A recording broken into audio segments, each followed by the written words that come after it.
Getting harassed for criticizing Beijing, facing protests for supporting free speech. You think that's normal in China, but it's actually happening in the U.S. NTD's Iris Tao brings us more behind a seemingly independent student protests on an American college campus. The president of Purdue University is asking those who suppress free speech on behalf of Beijing to continue their education elsewhere. This comes after a Chinese student criticized the Chinese Communist Party online. He was then allegedly harassed by other students from China on campus, who threatened to report him to the Chinese authorities. But now, an online petition with over 1,000 signatures is protesting President Mitch Daniels' criticism of the alleged harassers. They say it's xenophobic and targeting everyone of Chinese nationality. I don't want them to collect my information and report to Chinese government. Tao Ge, who uses a pseudonym, is a Purdue University alumnus who's an outspoken online critic of the CCP. He says he fears being identified by the regime if he shows his face. By showing conversations in the Chinese student chat group that he's in, Ge says the petition is part of Beijing's long arm. These type of things looks like independent. It looks like from a single Chinese students, but it's not. He says it started and circulated by a group called CSSA, or the Chinese Students and Scholars Association at Purdue University. They are controlled by Chinese government, and they are the people who monitor the Chinese students in the U.S. and see if they said something against the CCP. A 2020 report by the State Department says there are 150 CSSA chapters on U.S. campuses. It says they're created and overseen by the Chinese regime. The purpose is to monitor Chinese students and mobilize them against views that dissent from the CCP's stance. Meanwhile, Ge points out the petition uses a narrative commonly used by Beijing to divert attention. So it's nothing about the racial discrimination, but they want to mix everything together and just that you cannot focus on the topic itself. President Daniel says those who harassed the outspoken student Zhi Haokong will face disciplinary action. He also criticizes Beijing sending secret police to threaten Kong's families in China. While the Chinese student group is protesting over Daniel's words, Ge says he appreciates the president's effort. He tried to protect his students, his Chinese students who speak something in the U.S., and he also protects the freedom of speech in the campus in Purdue University. Meanwhile, a different petition is calling for Purdue University to expel the students who allegedly harassed Kong. It's collected about 20,000 signatures. And Ge hopes more students like Kong can stay unintimidated and freely speak their minds in the U.S. So don't be afraid for that. So just stand up and just support what is true, support the right thing and against the CCP. Ge also calls for the U.S. to further restrict student groups that act on behalf of the Chinese regime on American campuses. And tech giant Intel has issued an apology to China. The company made statements about forced labor in the Xinjiang region, which met with backlash on Chinese social media. NTD's Juliet Song reports. An apology from U.S. tech giant Intel is going viral on the Chinese internet. A related hashtag has attracted over 300 million views and over 100,000 discussions. Intel apologized for making statements regarding forced labor in China.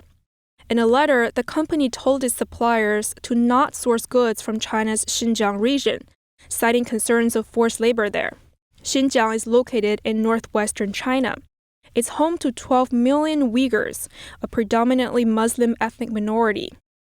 Washington says Beijing is committing genocide against them through slave labor, mass detention, and forced sterilization. Beijing denies rights abuses in Xinjiang. Inside China, Intel's letter sparked massive controversy. A Communist Party tabloid says Intel bites the hand that feeds it. China is one of Intel's largest markets. The company made a quarter of its sales there last year, over $20 billion. Following the backlash, the company published an apology on Chinese social media platform Weibo. It says, although our original intention was to ensure compliance with U.S. laws, this letter has caused many questions and concerns among our cherished Chinese partners, which we deeply regret. But for some Chinese internet users, the apology is not enough. One internet user says, "Why should China do business with you since you're so insincere?"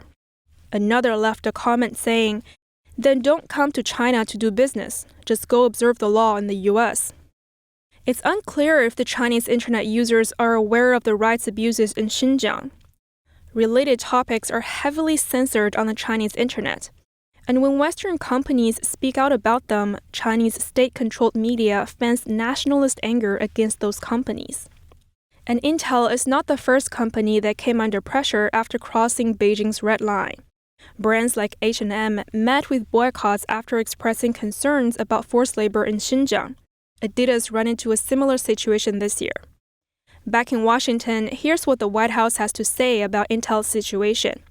Well, I can't speak to the specific situation with one company, but I can say as a general matter that we believe the private sector and the international community should oppose the PRC's weaponizing of its markets to stifle support for human rights. We also think that American companies should never feel the need to apologize for standing up for fundamental human rights or opposing repression.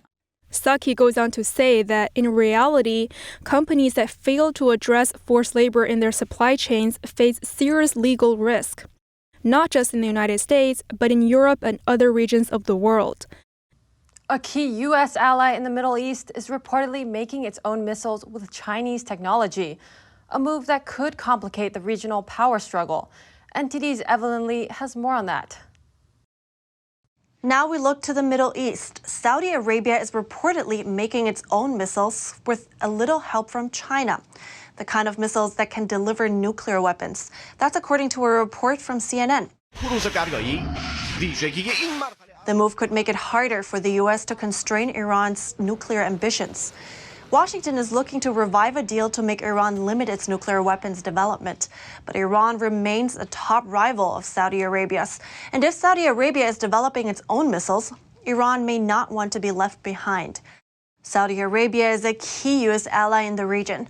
It's one of America's top oil sources and also remains one of the U.S.'s largest trading partners in the region. Saudi Arabia has imported missiles from China before. The country didn't have the ability to create them at the time. At the same time, the U.S. has refused to sell ballistic missiles to Saudi Arabia for years. That's over concerns of nuclear proliferation. But now satellite images show Saudi Arabia is making its own missiles. A military expert told CNN that this burn pit is a key piece of proof, as sites like this are essential for missile production. That's because the manufacturing process creates leftover material that can be explosive, so facilities need a burn pit like this one to burn it off. And satellite images from late October show this burn pit is in full operation, from pre-burn to post-burn and post-burn cleanup. China helped Saudi Arabia to build this disposal site, but it's unclear if the missiles are of Chinese design. Saudi Arabia has also turned to other countries to develop the weapons. When asked if Saudi Arabia imported missile technology from China, Beijing said the two countries are strategic partners and have maintained cooperation in all fields, including military trade. NTD reached out to the Saudi embassy for comment, but did not receive a response before airtime. Shares of Chinese e-commerce site JD.com plummeted today after its largest shareholder, Tencent, said it will give away most of its stake. It raises questions about Tencent's plans for other holdings. NTD's Cheney Wu has the details. Shares of Chinese e-commerce site JD.com plunged as much as 11% today in Hong Kong, before closing down 7%. One of its biggest daily drops since it debuted in the city last year. Meanwhile, its biggest shareholder, Tencent stock, rose 4%. This comes after Tencent said Thursday it'll transfer about $16.4 billion worth of its JD.com stake to shareholders. It slashed Tencent's holding in JD.com from around 17% to 2.3% now. I think it's a smart idea to give those wealth back to its shareholders, so you become not so big of a target. It's probably going to accelerate its divesting activities, in other companies. So it won't be too prominent in the eyes of Chinese government. Recently, Beijing's been clamping down on tech firms, trying to control their growth overseas and their market power domestically. Local authorities Thursday summoned 5 online platforms, including Alibaba Group's Taobao, Pinduoduo, and JD.com, over live streaming irregularities during the Singles' Day shopping festival, according to state-owned media. Business professor and Chinese expert Frank Xie says right now China's economy is crumbling, and this is one way for the regime to bring in more revenue. Grab money from private sectors, companies like Tencent and others. After Tencent reduced its stake, now Walmart is JD.com's biggest shareholder, owning a 9.3% stake. Xie warns that investors need to rethink their investment in big Chinese companies. The American companies, American public or investors should be really careful about the Chinese economy and really consider some exit strategies now. JD.com said the two companies would continue to keep their strategic partnership agreement, though Tencent executive director and president Martin Lau will step down from JD.com's board immediately. China has moved to create a rare earth industry giant. That's by merging 3 of the country's leading rare earth producers into one. The Chinese regime would directly control the new company. The move could help China tighten its control over the global rare earth industry. And China is already a dominant player. It controls 80% of the global rare earth supply. Rare earth is important because it is essential for making high-tech products. For example, the U.S. needs rare earth to make laser weapons, cell phones, and airplanes. But the U.S. gets 80% of its rare earth from China. Given the tension between the U.S. and China, there's been growing concerns over relying on China for this strategic resource. And Japan has already gotten a taste of that. In 2010, China cut off rare earth exports to Japan following a diplomatic dispute, although it lifted the ban about a month later. The U.S. is on the move to diversify its rare earth supply chain. Earlier this year, the Pentagon gave an Australian company over $30 million to build a rare earth plant in Texas. With Beijing increasingly flexing its military muscles, Australia is finding ways to bolster its defense capability. The country is set to overhaul its defense procurement process next year so that it's easier and faster for Australia to buy new weapons. It usually takes Australia 4 years to land a defense contract. But the new measures could reduce that time by as much as a year. Australia's Minister for Defence Industries says it could save millions of dollars. And a region where tensions continue to rise. The move comes after a warning from Australia's Defence Minister Peter Dutton. In a speech last month, he said China is on track to more than triple its nuclear warhead stockpile, and that every major city in Australia, including Hobart, is within range of China's missiles. Dutton added that Australia's defense industry can no longer be satisfied with a business-as-usual mindset. Instead, they must be driven by a mission of national significance and urgency. Australia has been on guard since its relations worsened with China.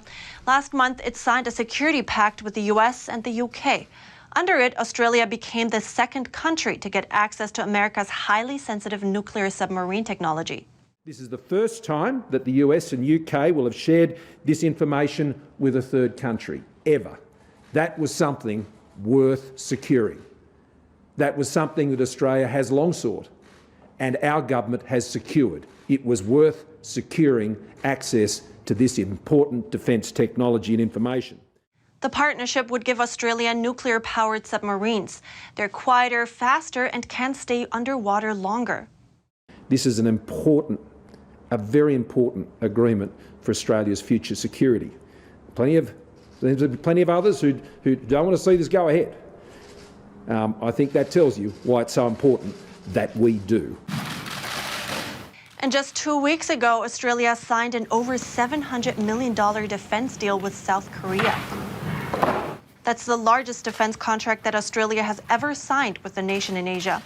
It would give Australia radars, supply vehicles, and artillery weapons.